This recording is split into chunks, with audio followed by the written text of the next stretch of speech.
Good afternoon, and welcome to another session of Stop, Look, Listen, and Learn. Today we're going to be talking about measuring interest rate risk of a fixed income portfolio.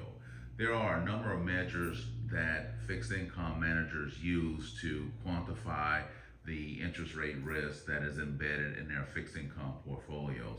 But today we're going to be focusing on two of those measures. The first one is referred to as DV01, and the second one is referred to as KR01. And the first one is the dollar value of a 1 basis point change in the interest rates, and the second one, KR01, is the dollar value of a 1% change in a certain key rate.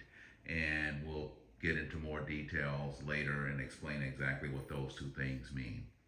But first, I'd like to give an introduction and set the stage a little bit by establishing a little bit of a background. So basically, interest rates will have a significant impact on the value of fixed income portfolio. So anytime you have a portfolio consisting of bonds or notes or anything like that, and the interest rate moves up or down, that's going to change the value of those securities in that portfolio.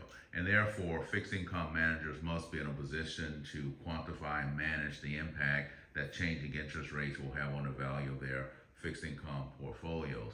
And as I said earlier, fixed income managers will use a number of different metrics to try and quantify the impact of those movements in the interest rates on their fixed income portfolios. And two of the rates we're going to be focusing, or two of the metrics we're going to be focusing on today will be DV01 and KR01. And those are two metrics that are widely used by fixed income managers to try and quantify the impact of changing rates on their portfolios. Now, let's give a little brief overview of valuation of fixed income securities. This is pretty basic that all of you probably already know, but I want to make certain that we're starting from a common point. So basically, the value of a fixed income security will vary inversely with the level of interest rates. And what that means is that as interest rates increase, the value of the security will decrease. Also, as many of you probably are aware, there are a number of different interest rates that can be used to value a fixed income security. And I've listed three of the most common ones. So the first one is the spot rates.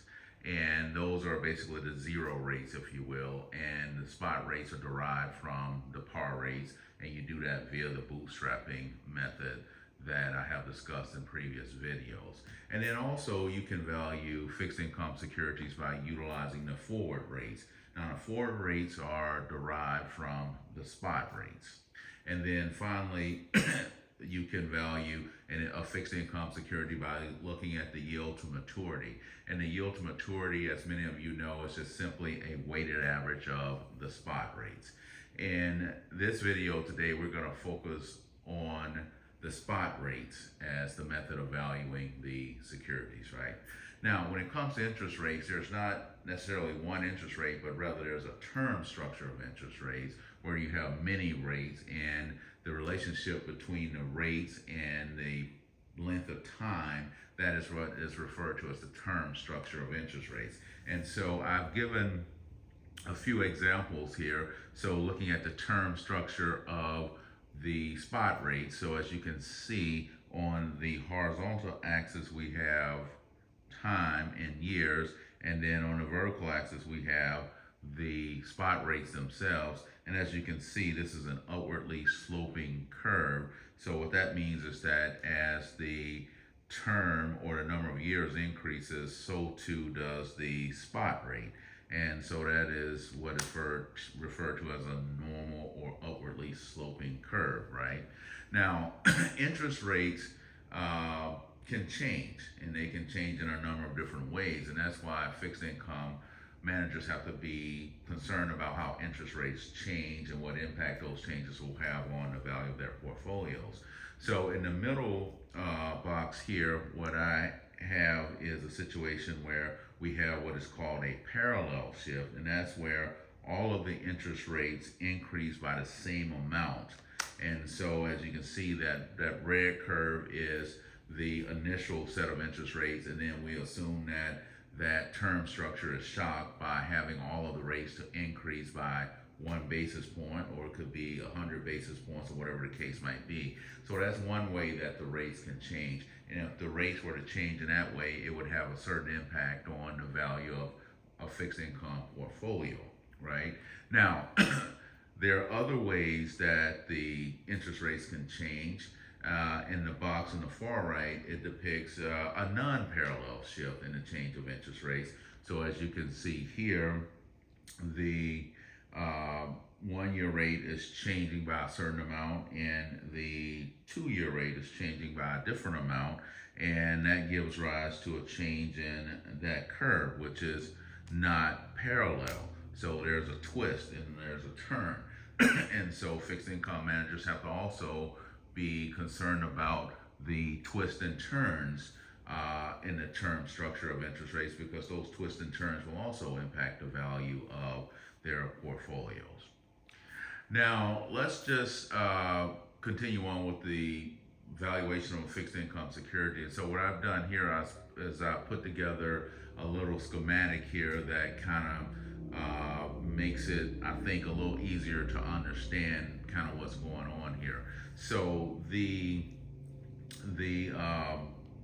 this curve here, where you see here, this is the actual value of the bond. And down at the bottom, you see the changes in interest rates. So interest rates can go up or down. And as the interest rates move up or move down, that's going to change the value of that bond. And so the actual value of the bond is depicted by that curve, this curve here, right?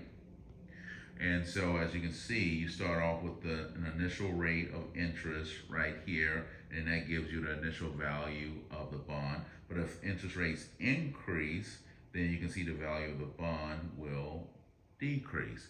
And by the same token, if interest rates decrease, the value of the bond will increase. And so that's why fixed income managers have to be concerned with changes in interest rates and be able to quantify what impact those changes will have on the value of their portfolios. Now, we see this line here, this dotted line here, that is a line that is designed to give you an estimate of what the value of the bond would be if the interest rates were to change.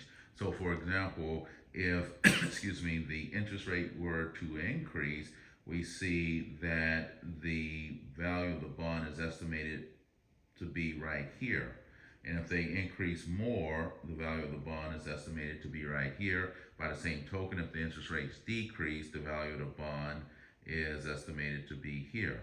Now, this is just an estimate. The true value is right here. And so as you can see, there's a discrepancy between the estimated value of the bond and the actual value of the bond. And that discrepancy is there because of the non-linear relationship between the value of a bond and the interest rates. Whereas this line here is giving you a linear approximation of the value of the bond based on a change in interest rates. And this line here is referred to as the first derivative, or duration, if you will. And so this is just a visual to give you a sense of big picture of what's going on and how the interest rates impact the value of a bond, right? Excuse me. So now we move on to DV01. So what exactly is DV01? Well, DV01 basically quantifies the impact that a 1 basis point change in interest rates will have on the value of a fixed income portfolio. So to illustrate, let's assume that we have a portfolio consisting of one U.S. Treasury bond, and let's assume that the face value is $100,000 and the coupon rate is 8%, and the time to maturity for this bond is 3 years, right? And so we want to find out what impact will a parallel shift in the term structure of spot rates have on the value of this portfolio. And as I have down here, just to remind you what a parallel shift looks like, a parallel shift is when each of the spot rates within the term structure, they're all increased at the same time by exactly the same amount. So you get that red line moving up to that blue line. That is a parallel shift. And if that were to happen, we want to get a sense of, okay, well, what impact that's going to have on the value of our portfolio. Now, I've put together some numbers here just to kind of illustrate the concepts here. So the first thing I like to do is to focus on this column here. This is the initial term structure. So as we look out over the next 3 years, so the 6-month rate is at 5%, the 1-year rate is at 5.5%, so on and so forth, all the way up to 3 years, where the 3-year rate is at 6.9%. So that's the assumption that we're working with here. And based on that term structure of spot rates, that will give rise to an initial value of the bond of this amount here of $103,428. That would be the value of the bond based on that term structure of spot rates. But let's say that that term structure of spot rates is shocked and it is decreased by 1 basis point, meaning that each one of those 6 rates will be decreased by 1 basis point. So the 6-month rate will decline from 5% down to 4.99%. The 1-year spot rate will decline from 5.5% down to 5.49%, so on and so forth. And each of those rates will decline by 1 basis point. Now, if that were to happen, then the question is, what happens to the value of this bond that we're talking about?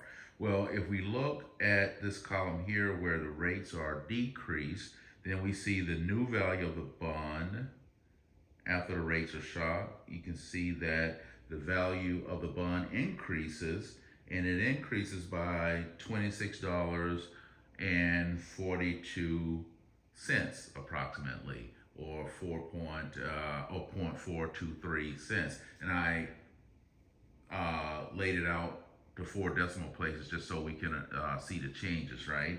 And so what that basically means is that if we have a parallel shift where the term structure of the spot rates come down by 1 basis point, then the value of the bond is going to increase by $26.42.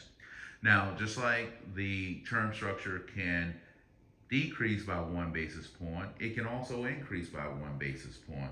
So let's say that it increased by 1 basis point, so that all those rates will increase accordingly at the same time. So for example, the 6-month rate will increase from 5% to 5.01%, and the 1-year rate will increase from 5.5% to 5.1%, and in a similar fashion, the rest of the rates will increase as well. Where if that were to happen, then the value of the bond would change from 103,428 to 103,402. And what that tells you is that, as we discussed earlier, if the interest rates increase, then the value of the bond decreases. And so here we can see that the value of the bond will decrease by $26.41, or roughly 42 cents, right? Now, one thing you want to note is that when the rates decrease, the increase in the value of the bond is greater than the decrease in the value of the bond when the rates increase. And so you can see here the value of the bond is increasing by $26.42 when you have a decrease in the rates. But when you have an increase in the rates, the value of the bond is decreasing by only $26.41. And the reason for that discrepancy, if we go back to the slide here, is because of the convex relationship. So we have a nonlinear relationship. So this is what is referred to as a convex relationship. And you see here what I've labeled the convexity benefit. And the convexity benefit basically captures the fact that when the interest rates decrease, the value of the bond increases at a faster rate than the value of the bond will decrease when the rates increase, right? And so that's a benefit that you get from having a fixed income security. And we see this here with these numbers here, right? And then basically, just to get a sense of what the DV01 is here, we can just take in the average of these two numbers here, and we'll take an average of the absolute value of these two numbers, and we end up with this number here. And you can basically say that the DV01 of this portfolio or this bond is $26 and 41 cents, if you will. And so what that basically means is that if you have a very small parallel shift in the term structure of the spot rates, then the value of this bond is going to increase or decrease by roughly $26.42 if you round up. And so that is how fixed income managers really quantify the impact of changes in interest rates on the value of their portfolio. Now, the thing to keep in mind is that that is, an approximation, and it's a good approximation as long as you do not have a large change in the interest rates. Because as you can see, if the change in the interest rate is pretty small, then this dotted line kind of stays pretty close to this curved line here, which represents the actual value of the bond. But if you have a big increase in the interest rates, then you can see this dotted line here diverges from the true value of the bond, and this estimate provided by this dotted line becomes less and less accurate as the change in interest rates become larger and larger and larger, right? And so in later videos, we'll talk about some adjustments, i.e. the convexity adjustment that you can make to get a much better approximation of what the true value of the bond would be after a change in the interest rates, right? And so that's what the DV01 is the dollar value of a 1 basis point change, parallel change in the structure of the spot rates. And just as an aside, if you were using, say, the forward rates, then you would shock the forward rate curve and see what impact that would have on the value of the securities. And if you were using the yield to maturity, then you would shock the yield to maturity and see what impact that would have on the value of the fixed income security. But as I said earlier in this video, today we're focusing on the spot rates, but you would do the same thing if you were using one of those other rates to value the bond, right? Now, the term structure of spot rates contains many rates, as we saw. So as you can see in the picture down there, that's not one rate, but there are 6 rates in this simple example that we're using. And some of those rates are more important than others, and the more important rates are the ones that the fixed income managers refer to as key rates. And depending on the manager, the composition of the portfolio, and the like, that those things will determine what rates the manager deems to be key rates, right? And the identification of the key rates is important, and it's important because very rarely does the term structure of the spot rates or any other interest rates for that matter change in a parallel fashion. Usually you have a non-parallel change in the term structure of interest rates, basically meaning that different spot rates in this case change by different amounts, if you will. And that's what the picture at the bottom is depicting. And so as you can see down here, the 1-year rate is going down, but the 2-year rate is going up. And so you don't have a parallel shift here. You have a non-parallel shift where the curve kind of twists and turns, if you will. And those are the types of changes that you're most likely to see. And that's why it's important that fixed income managers have the ability to kind of quantify what impact those twists and turns and the term structure of the interest rates will have on the value of their portfolios. And they do that by utilizing this term called KR01. So that's the key rate.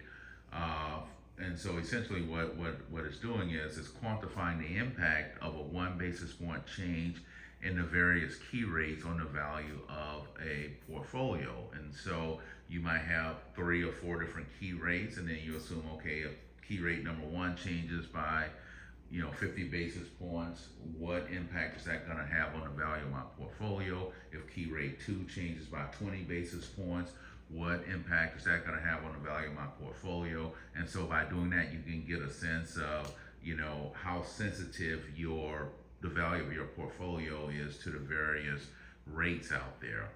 And utilizing the key rate approach is pretty good and valuable because, as we said earlier, very rarely will you have or see a parallel shift in the term structure of interest rates. It's usually going to be some kind of non-parallel shift, right? Now, let's just walk through an example just to illustrate how this key rate 01 approach works. So let's look at an example. Let's see, Andy Avalon, a risk manager at Lash National Bank, wants to get a sense of what's the sensitivity of one of the bank's portfolios to non-parallel shifts in the spot rates. And the bank's portfolio, or at least the one that she's looking at, contains 2 bonds. One is a 4-year zero coupon bond, and the other bond in this particular portfolio is a 7-year zero coupon bond. And based on various factors, Avalon has determined that the 2-year rate, the 5-year rate, and the 10-year rate are important to them, and she's designated those as the key rates, right? And so if we look in the table down below, we see the sensitivity of each one of the bonds to a 1 basis point change in the spot rate.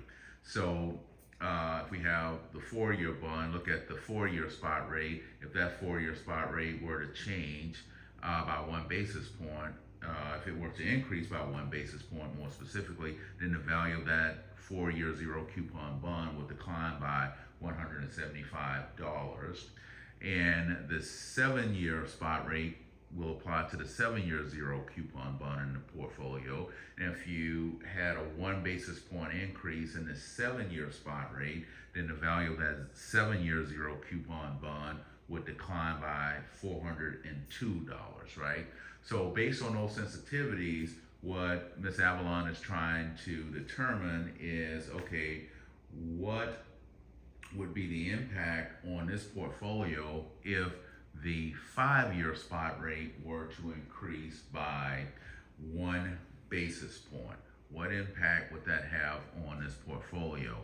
And that's a key rate, and so that's one of the rates that's important to them. And so let's look at how we can approach the problem of determining what a 1 basis point increase in that one key rate would have on this portfolio. So let's just to give you a sense of how you might approach this, let's look at a situation where, say, we have on the horizontal axis, we have, let's see, time, right? And we're going to have it in years, okay?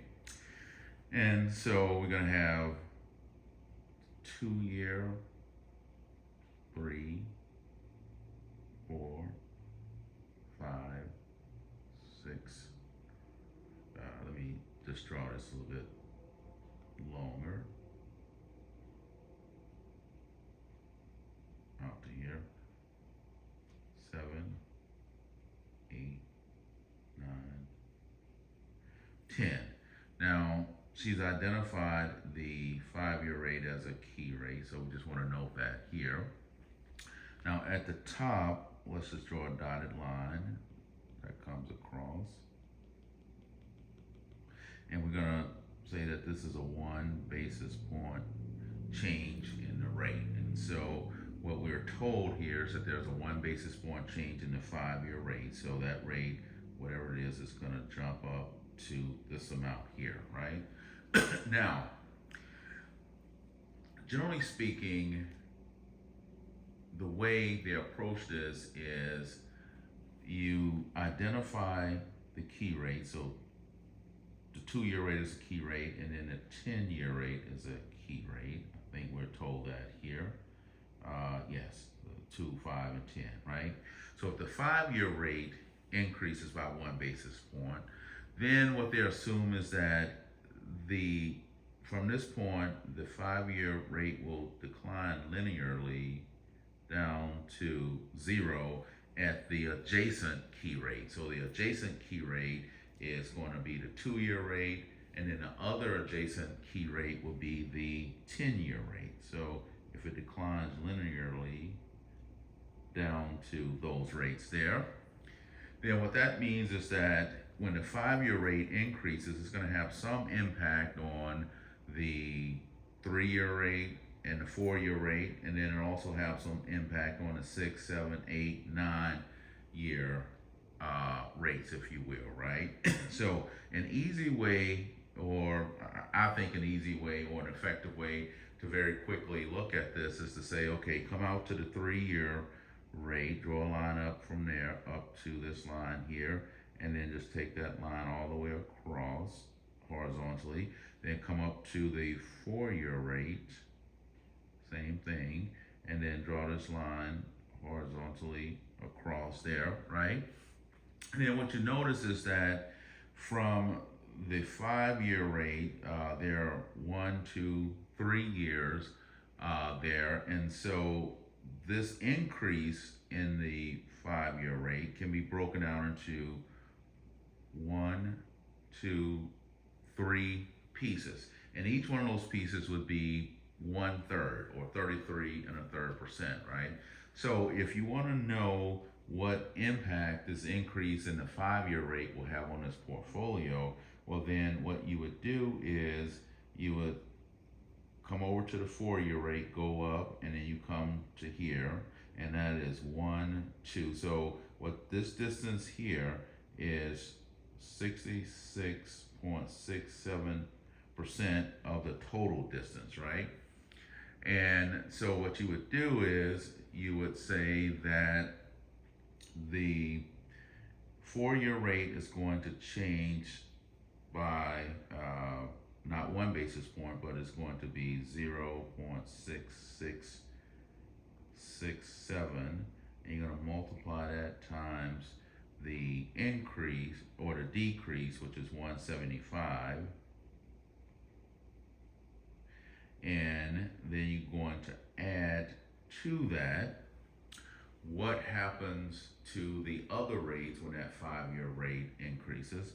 So let me just clear some of this off here, and then we'll look at what happens in the other scenarios. So make sure, certain I got it here.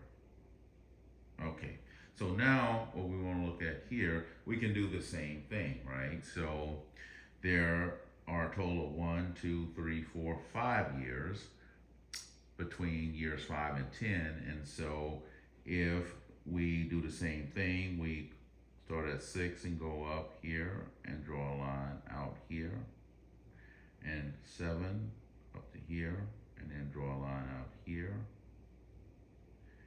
8. Now this is not entirely to scale, but you get the point, and then 9, and then you draw a line out to here, then of course 10. So basically you got 1, 2, 3, 4, 5 areas, and that's how you break up that distance, that total distance, right? Okay, now each area is going to be 20% of the total. So what you would do is you would say out to the 7th year, you come out here, and this is where you are, and this distance here is going to be, what is it, 1, 2, 3, or 60% of the total. So what you would say for the 7 years is going to be 0.6 times minus 402. And you get the sum of those numbers there, and you work that out on the calculator, whatever that turns out to be, and that will tell you what impact a 1 basis point change in the 5-year key rate will have on this portfolio. And that's essentially how you compute those two things, right? And as you can see, if you had a 3-year coupon bond, zero coupon bond in a portfolio, you could do the same thing for the 3-year bond. And if you had an 8-year zero coupon bond, you could do the same thing for the 8-year bond, in which case it would be only 40% of that increase there. And so by drawing this structure here, that is an easy way or quick way to tell you what impact the increase in the key rate will have on the rates in between that particular key rate and the adjacent key rates. And then you take that 1 basis point will be 100%, and you take whatever percentage the other non-key rates change when a key rate change, and then you multiply that by the sensitivity of the portfolio to a change in that particular rate, and that's really what you do. So essentially, let's just say this is X, and you guys can do the math and figure out what that is, but let's say that's X. Then what Ms. Avalon would say is that if the 5-year rate increases by 1 basis point, then the value of this portfolio is going to decline by X dollars. And so that gives them a pretty good sense of how sensitive that bond is to the 5-year key rate. And as you can see here, that's a non-parallel shift because the 5-year rate increased while the other rates increased by different amounts, and then some of the rates didn't even increase at all, like the 10-year rate and the 2-year rate, if you will. And so basically that's what fixed income managers do. They have these types of metrics and many more metrics that they utilize to try and get a sense beforehand of, okay, this is what's going to happen to the value of my portfolio if these changes take place. And then what they can do once they have this, then they can identify how they can hedge those changes or to reduce the impact or eliminate the impact of those changes, right? And in subsequent videos, we'll talk about how you can use the DV01 and the KR01 to hedge against or to immunize the portfolio from parallel shifts and non-parallel shifts. And so that's what I want to cover in this video here, and I hope you guys found that helpful. Again, if you have questions about anything that we've gone over today, please feel free to leave a comment in the comment section and I will get back to you. And in the meantime, thanks for watching and best of luck in your preparation for your exams. And finally, please don't forget to subscribe to our channel. Thanks and have a great day.